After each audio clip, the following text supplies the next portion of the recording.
how to use power-ups in Doodle Jump. In this video, I'm going to show you how you can easily use them. First of all, open the application. So now we're inside the game.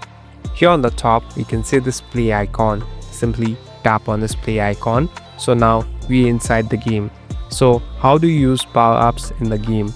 Basically, there's no simple button or any type of function that you can use, but you can have different power-ups by simply placing the character.